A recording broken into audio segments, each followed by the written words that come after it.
You've seen the thumbnails. Developers are pausing projects, holding their breath, and waiting for Google to drop Gemini 3.2. But if you comb through every official Google developer page, API release note, and changelog from the last month, you will find exactly 0 mentions of a 3.2 release.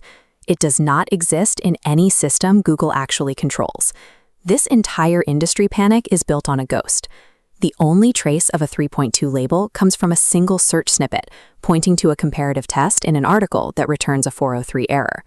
Google isn't sitting still waiting for a massive version bump. They are deprecating their own models and shipping improvements on a brutal 3-month cycle. Pausing your roadmap for a mythical, all-knowing single model means you're going to fall behind the teams who are already building with what's actually on the table. Look closely at what Google is shipping right now. They've shifted entirely to a portfolio strategy centered around the Gemini 3.1 family. That lineup includes 4 distinct tools: Gemini 3.1 Pro, a highly efficient tier called Flashlight, and a real-time audio model named Flash Live. We are past the point where one massive chatbot handles every problem. You wouldn't use a sledgehammer to hang a picture frame. Engineering today means routing the specific query to the specific tier that handles it best. Breaking the model into distinct tiers allows developers to run continuous, always-on AI agents without bankrupting their operational budget. This shift indicates that Google is prioritizing a developer's ability to match specific model behaviors to exact operational constraints, rather than just optimizing for the highest possible benchmark score. A model scoring 77% on a graduate-level reasoning benchmark looks impressive in a white paper, but that number is practically useless if you can't afford to run it at scale.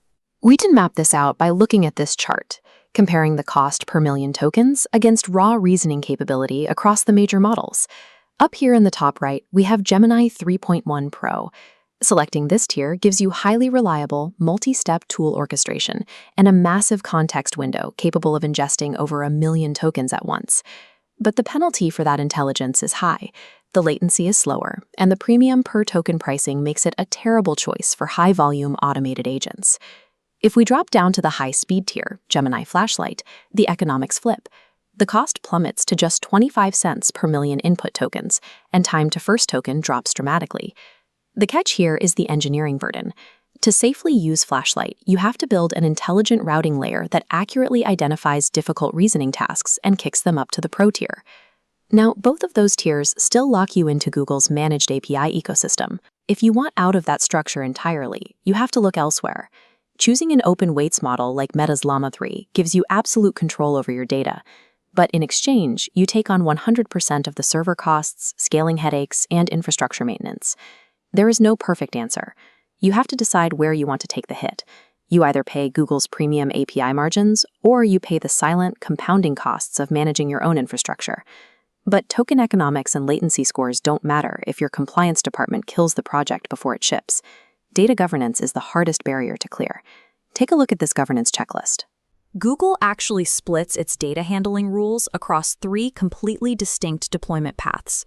If you go through the Enterprise Vertex AI route, you get a strict written commitment, absolute data isolation, where your prompts are never used to train Google-based models. However, there's a vital asterisk. Prompts run through Vertex are still logged for 30 days for abuse monitoring and debugging. That detail often requires a dedicated sign-off from enterprise legal teams. Switching to the standard Gemini API removes a lot of that administrative friction, allowing your developers to prototype and ship incredibly fast. But the standard API defaults to an opt-in pathway for data sharing. If a developer clicks through the default project settings too quickly, you could accidentally feed proprietary company data directly back into Google's training pipeline. For regulated industries, a vendor promising that they won't train on your data is entirely different from a vendor promising they won't see your data. Giving an AI the intelligence to use tools independently also opens the door to a severe, easily overlooked security threat. The primary risk is an indirect prompt injection. This happens when an attacker hides malicious text inside an ordinary-looking external file. When your AI reads that file, it ingests the hidden text as a direct command and executes it. By granting a model tool use, like web search or file system access, you are allowing the AI to interpret and act on instructions found in untrusted external environments. The relationship is direct. As the AI's autonomy grows, each new capability adds a layer of risk that did not exist in a sandbox text environment. If your internal red teaming and prompt filtering don't evolve at the exact same speed as your model's capabilities, your deployment is going to be compromised. Knowing the risks and the pricing is one thing. Now we have to match those realities to your actual constraints. Looking at this decision matrix, we can assign a clear technical path based on your specific builder profile. If you are an enterprise buyer, ignore the benchmark scores completely. Your entire decision rests on whether Vertex AI's 30-day debug logging violates your internal data handling policies. If it does, you'll need to self-host.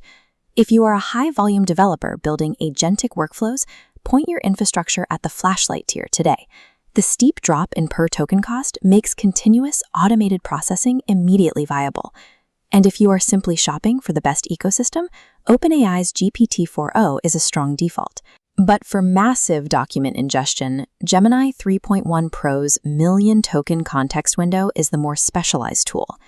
Should Google actually drop a Gemini 3.2, expect it to be a quiet improvement to the routing intelligence that shifts tasks between these tiers, not a flashy new architecture. Stop obsessing over the AI models themselves.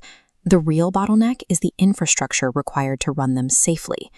Raw intelligence is accelerating at an incredible rate, while the industry's evaluation frameworks and security protocols are lagging dangerously behind.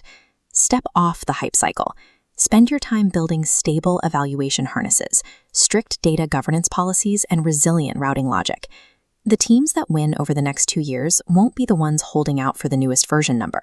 They'll be the ones who figured out how to make today's tools secure and economically sustainable.